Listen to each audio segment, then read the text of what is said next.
Hey guys, in this video, we're gonna walk you through the process of getting set up with your RØDECaster video and all the connections you'll need to make to get underway. First up, we'll start by connecting the power supply and switching it on. Now, to make sure you've got all the latest features and updates, let's check that you're running the latest firmware version. Download and install the Rode Central companion app on your computer and connect it to the RØDECaster video via USB 2. Open Rode Central and select your device on the left-hand side. If it needs to be updated, just follow the prompts until the new firmware is installed. We'll come back to Rode Central in a little bit, but for now, let's take a look at the video inputs. To start with, let's look at the HDMI inputs. As you can see, there are 4. This is where you'll be connecting your cameras, but you can also plug in computers, media players, and anything with a HDMI output, as long as it can output 1080p. Next up, let's look at the USB-C ports. These ports can be used for connecting a few different things, one of them being USB webcams.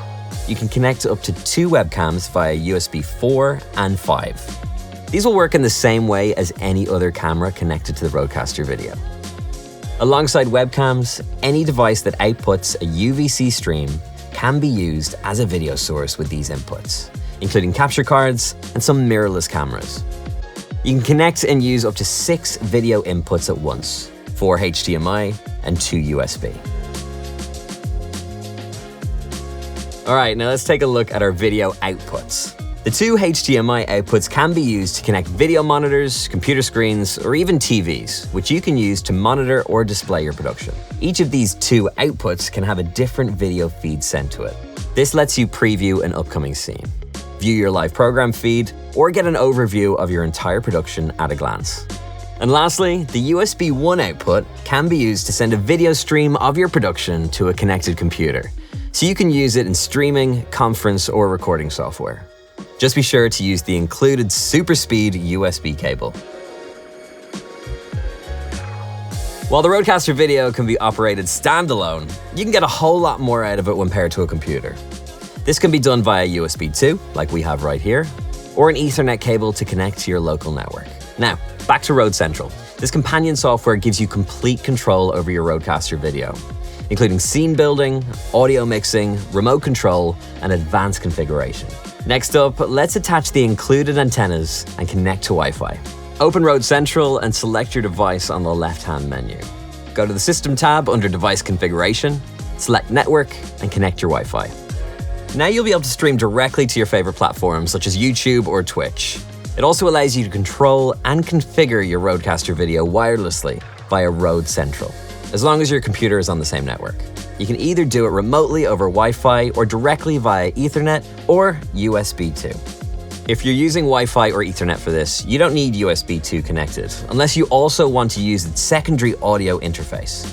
You can instead connect USB 1 to send your computer a video stream and multi-track audio from your RØDECaster video. You could also connect to 2 different computers at once, with one computer connected to USB 1 for capturing the video and multi-track audio streams, and the other connected to USB 2 for control and a second audio interface. Of course, there's nothing wrong with having both USB 1 and USB 2 connected to a single computer if you'd like as many options as possible. Now we've had a look at the video connections, let's check out audio. These 2 combo jacks let you connect either XLR microphones or equipment with 1/4-inch connections like instruments and line-level devices. You can also use a range of different Rode USB microphones with USB 4 and 5, and even connect a RØDECaster Pro 2 or Duo to send its stereo audio output to the RØDECaster video. Along with the physical microphone connections, there's also a built-in wireless receiver, which lets you pair up to 2 Rode Series 4 wireless transmitters, such as the Wireless Pro.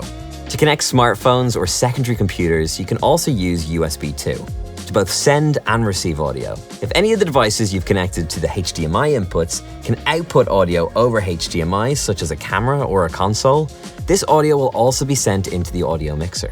To monitor your audio, we have these 2 1/4-inch headphone jacks, as well as balanced 1/4-inch speaker outputs. You can control the volume level of all 3 of these outputs separately with this encoder, and each one can be sent completely custom mixes. Last but not least, the RØDECaster video can also receive Bluetooth audio from your phone. Just be sure you've got the antennas installed for this. Next up, let's look at storage options for recording your shows and playing back media. You can use an SSD, thumb drive, or other USB storage device to record your show. But make sure you've backed up its contents or it's in the exFAT format, as it may need to be reformatted. This can be connected to USB 3. You can use a micro SD card to store any videos, sounds, images, or graphics you want to use in your show. For this, we recommend micro SD cards with UHS-1 speed or faster. These files are transferred onto the micro SD card using the scene builder in RØDE Central, which we cover in a later video. Now your drive and micro SD card are connected. If you need to reformat them, you can do so by tapping on the settings cog, navigating to storage, and then tapping on each option and hitting erase. And that's it. Now your RØDECaster video is all connected and ready to roll.